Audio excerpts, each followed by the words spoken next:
So, very important. Record your weight every day after you empty your bladder in the morning and before you eat your breakfast. All right? Take your medicine as directed by your doctor.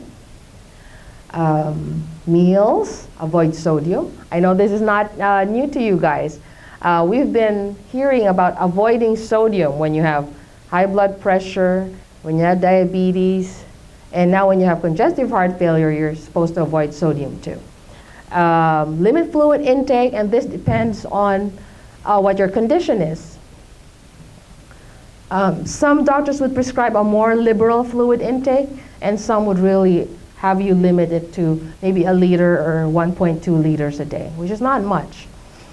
You have to monitor your signs and symptoms, the ones we talked about earlier, and report them to your physician, and of course follow up with your physician regularly.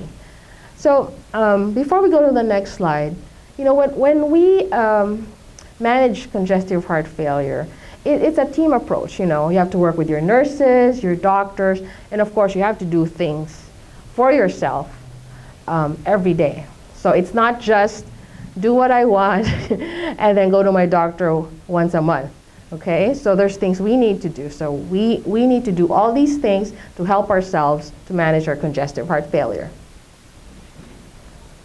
Okay, so I've been asked what types of blood tests have been done for CHF, and so these are the most common ones.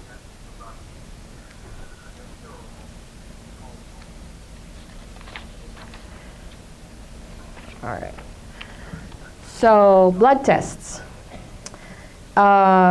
These would test for your kidney function, your thyroid function, would test for anemia, and would test for cholesterol levels. How many of you have heard of BNP when they test for your heart? BNP?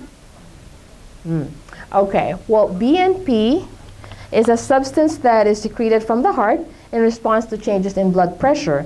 And this occurs when the heart failure develops or worsens. So it's a way for your doctor to track.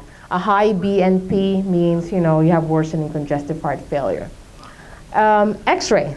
When you do an X-ray, it's really taking a picture and to look at the size of your heart, and also if there's fluid around your lungs and your heart.